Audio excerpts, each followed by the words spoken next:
Huh, what? This? Love a bit of free merchandise. Hey there, film fans! Today I'm going to talk to you about the new movie by Disney Pixar, the follow-up to Finding Nemo, Finding Dory, starring Ellen DeGeneres. So Finding Nemo was all about Marlin and his son Nemo, who gets swiped by fish poachers, and he swims off to try and find him, on the way meeting a forgetful fish named Dory. Finding Dory is more about Dory finding herself, I guess, because she doesn't get lost. In fact, she suddenly remembers that she used to have a family, but she'd forgotten about them. So, tackling her short-term memory loss, she then goes off in search of her long-lost family, meeting some wacky new characters along the way.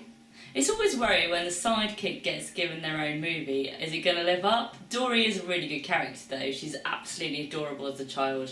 Like, it's quite hard to watch without it's so cute! And the thing that makes this interesting, and following on I guess from last year's Inside Out, is the way that it tackles disability and shows that people can find a way to not only cope with but make it almost an advantage in their strategy of life. People fish, you know what I mean. What would Dory do becomes a bit of a caption because her unique way of looking at the world can actually prove an asset. Basically, it's a bit like the family-friendly version of the film Memento, but with fish. Marlin and Nemo, I mean, they're kind of very much sidelined, and they do feel like they're in there purely because they kind of have to be because they were the lead characters in the first film. That said, Marlin does have some of the better lines in the film. However, the film does follow more Dory's friendship with these newcomers that she meets, including an amazing octopus/septopus, because he's missing a leg, called Hank, who has the ability to blend in, like camouflage himself like a chameleon with all his surroundings, which provides a lot of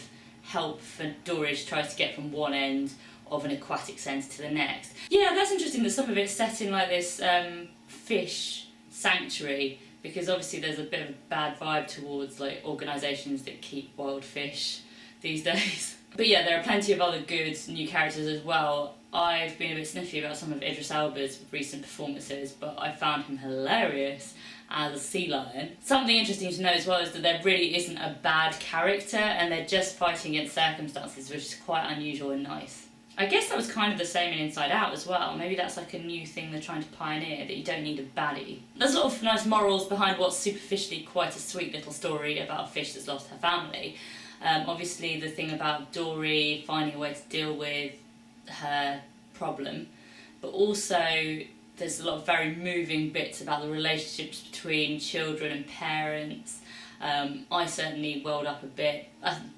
Some people were less affected than it by me, but perhaps I think it might be because it's a little girl's relationship with her parents, which might be slightly different. There were a lot of laugh out loud funny moments as well, and I certainly didn't feel bored at any point. It kind of plays along quite nicely. That said, there were some problems for me. I felt that it was a bit of a shame in a way that it was a sequel. I felt that there was that kind of slight linking in, which I think it would be better as like more of a standalone piece. Some of the action sequences, I know it's a cartoon about fish, but they are so ridiculous. And although it didn't drag, it seemed to come to a conclusion and then keep going, and come to a conclusion and keep going a few times. As always, shout out to the short film at the beginning, which was so cute, about a little bird that's frightened of finding food in the water and finds a way to deal with that. It's very cute. Overall though, I enjoyed myself from start to finish. There's so much heart and emotion, it's beautifully crafted, there are great characters, it's funny, it's heartwarming. Maybe not quite as good as I was hoping based on the rave reviews it's been getting and the amazing box office statistics,